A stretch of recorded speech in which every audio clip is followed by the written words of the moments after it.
Hello, and welcome to Everything Fears, The Shed of Dread. In these videos, we'll be doing movie reviews, movie analysis, and looking at top 10 lists of different genres and subgenres of horror. My name is Kit Tinsley. I am the host of the Everything Fear podcast, which, if you're interested, I will put a link down below to the podcast if you want to take a listen to that. If you enjoy this video, if you'd give it a like or subscribe, or just tickle the bell so that we know that you want to get notifications of every time we put up videos. In this episode, we're going to be looking at my personal top 10 vampire movies of all time. Now, as I say, this is a personal list. This is not a comprehensive list. And if I've forgotten something that you really like, or if there's a movie you think that should definitely be the number one vampire movie of all time, then please let me know in the comments. Anyway, first up on our list is 30 Days of Night. This film was made in 2007. It was directed by David Slade, who also made the excellent Hard Candy, and it starred Josh Hartnett and Melissa George. The film is set in Barrow, Alaska, which is the town that notoriously has 30 days each year that are just nighttime and 30 days a year that are just daytime. This film is obviously set in the nocturnal section of Barrow's yearly cycle. In the film, the town is attacked by a ravenous bunch of vampires who want to take advantage of the fact that for 30 days they're going to be able to hunt all day, every day. What I particularly like about this film is the vampires in it are portrayed as vicious and animalistic. These are not sexy vampires. These are monsters, brutal killing machines. They're like sharks on land. They are just there to kill and to feed, which is a representation that reminds me a lot of the traditional folklore surrounding vampires in Eastern Europe, where they were these ravenous creatures that came from the grave to eat human flesh and drink human blood. So that, along with the fact that it's a action-packed, very gory horror movie, gives this one my number 10 spot. Number 9. At number 9, we have Martin. This film was made by George A. Romero, the granddaddy of zombie movies himself, and it came out in 1977. Martin is a pseudo-vampire movie, really, because it centres on a young man, the titular Martin, who believes himself to be a vampire, and he has lots of flashbacks to his life throughout the past, feeding on human blood, but it's strongly alluded that these are just fantasies that exist purely in Martin's head. They never happened. In the film, Martin goes to live with a elderly cousin who is very hostile towards Martin, and as the film progresses, you realise he's got his own mental illness because he too believes that there is something seriously wrong with Martin. It's a great film. Not what you would expect from the king of zombie movies. It's quite a thoughtful psychological drama, really, rather than a horror film, but definitely worth a watch if you're a completist like myself. At number 8, we have Nosferatu. Now, this is the original. This is the big one.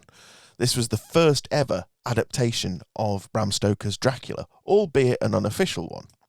The film was directed by F.W. Murnau and came out in 1922.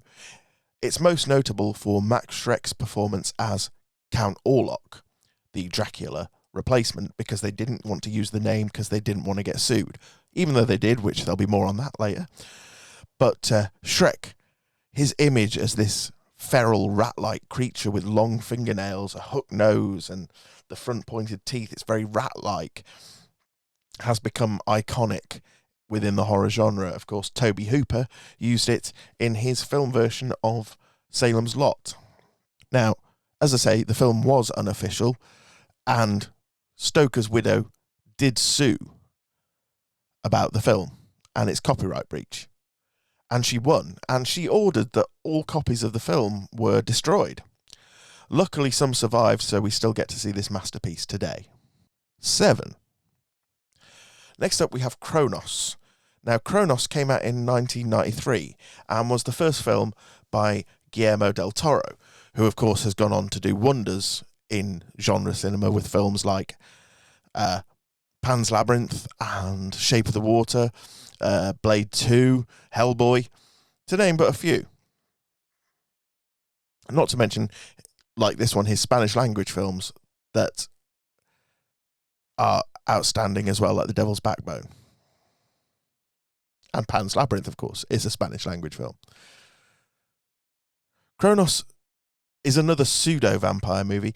It centres on a man who finds an old piece of jewellery which was built by an alchemist hundreds of years before. And this jewellery, which is kind of like a scarab beetle, is clockwork and comes to life and pierces your neck and attaches itself to you and gives you eternal life. But the downside is, in order to survive, you have to live on human blood, making you basically a vampire. It's a really creepy and really atmospheric film and really showed off what Guillermo del Toro was capable of. And in a lot of ways, this film is definitely responsible for what was to come later in his career. Number 6. Bram Stoker's Dracula is in number 6 position. This film came out in 1992 and was directed by Francis Ford Coppola. Now, the film was marketed with the title Bram Stoker's Dracula as being a truer adaptation of the source novel. Now, this is true in some ways. It is closer than a lot of film adaptations, such as the Universal film adaptations in the 30s, the Hammer film adaptations, and basically everything else. So it is a lot closer. However, it still adds in elements that aren't in the novel, such as the romance story between Mina and Dracula. The film stars Gary Oldman as Dracula. He gives a tour de force performance in this film.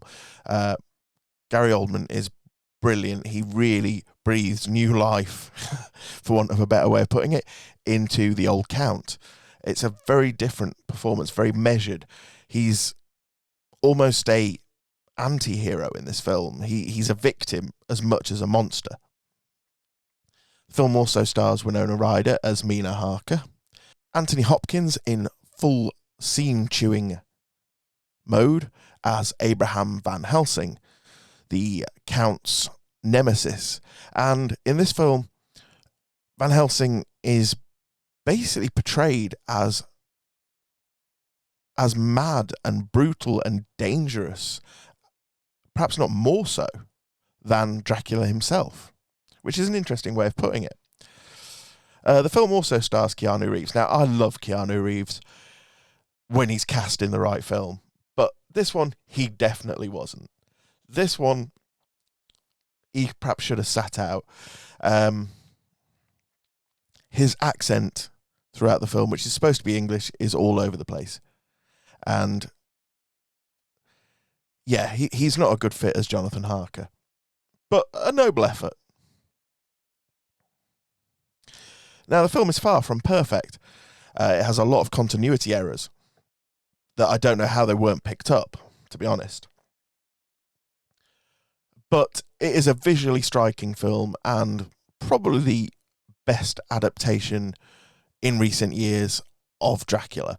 It's yet to be bettered again. The recent BBC adaptation was pretty good, but it changed too much, and I think the ending kind of let it down a little. Number 5. Interview with the Vampire came out in 1994.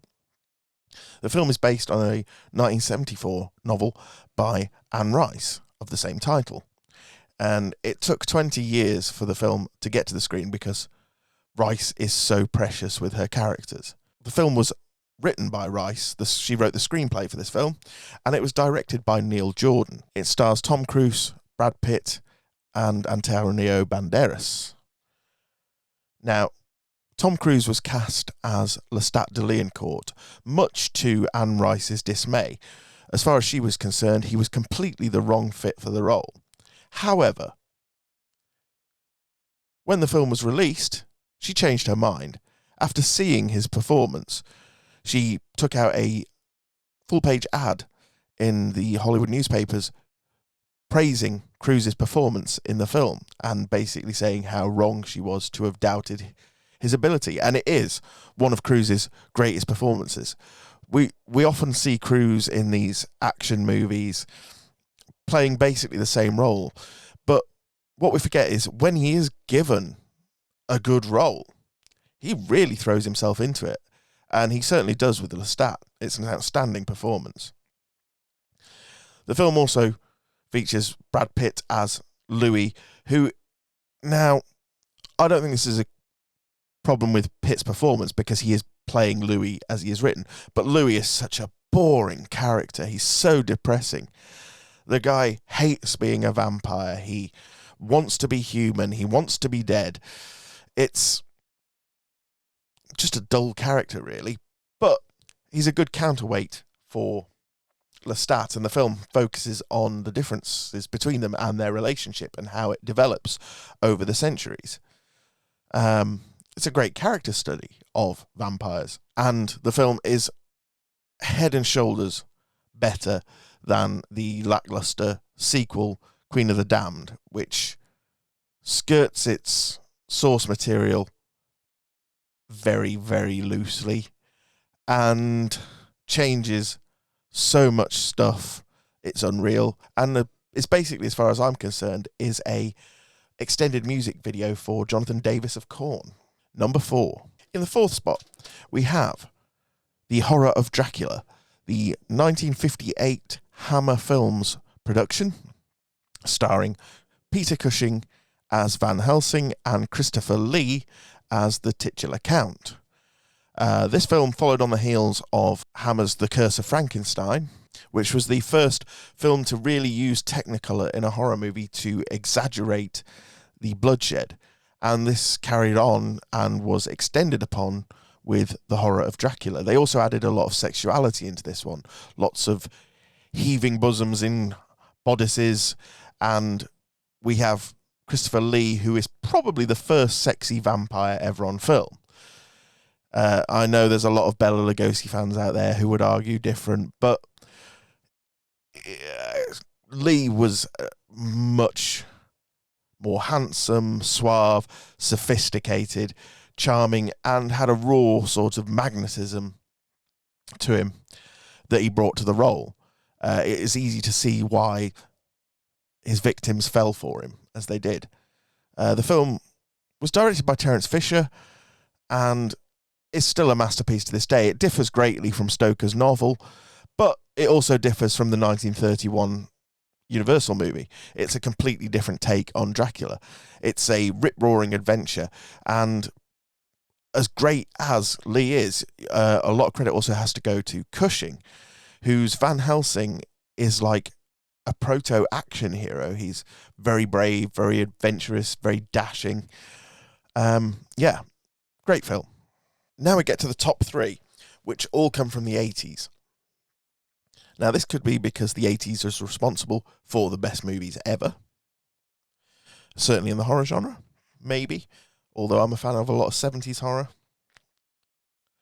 Or it could just be that it's a coincidence that these 3 great films all came out in the 80s. At number 3, we have Near Dark, which came out in 1987. The film was directed by Catherine Bigelow, who would later go on to have great success, particularly in the action genre, like when she won the Oscar for her film The Hurt Locker. Near Dark, though, is a vampire movie, even though at no point is the word vampire ever used in this film, and there are no fangs. But they certainly do have a lot of other traits that they share with vampires. 1, they drink human blood. The big one. 2, they burn up in sunlight. The film centres on a young man who falls in love with a girl and basically goes off with her and her family, who are in fact a clan of vampires. It stars Lance Henriksen as the leader of this clan and Bill Paxton as his right-hand man. This is a very dark, very moody piece of cinema. It shares a lot in common with early Michael Mann stuff like Manhunter, I think, in its tone and use of lighting. But that's an aside. As far as it goes being a vampire film, it's very dark, very serious. It's quite violent and gory in places. But it's quite an emotional story as well. So if you've never seen Near Dark, I highly recommend it. Now, these two were difficult for me to choose between, but I had to come to a decision. So at number 2, we have Fright Night. Released in 1985 and directed by Tom Holland, it could be argued that this film started the 80s vampire craze and in its own way is responsible for films like Near Dark and others. The film features William Ragsdale as a young man called Charlie Brewster. Now, Charlie lives with his mum and believes that his new next-door neighbour, played by Chris Sarandon, is a vampire. Now, his friends mock him, but he enlists the help of a movie star who played a vampire killer called Peter Vincent. Vincent is played excellently by the late Roddy McDowall. The film's a lot of fun. It blurs the lines of comedy and horror very well in that there are some very funny moments, but there are also some very frightening and very gory moments. It's full of over-the-top special effects, great 80s music. It's an absolute masterpiece, and it was very hard not to put it at number 1. Very hard. But the number 1 spot, my number 1 vampire movie of all time, has to go to The Lost Boys. Released in 1987 and directed by Joel Schumacher, The Lost Boys tells the story of a single mother moving in with her father and bringing her 2 teenage sons with her.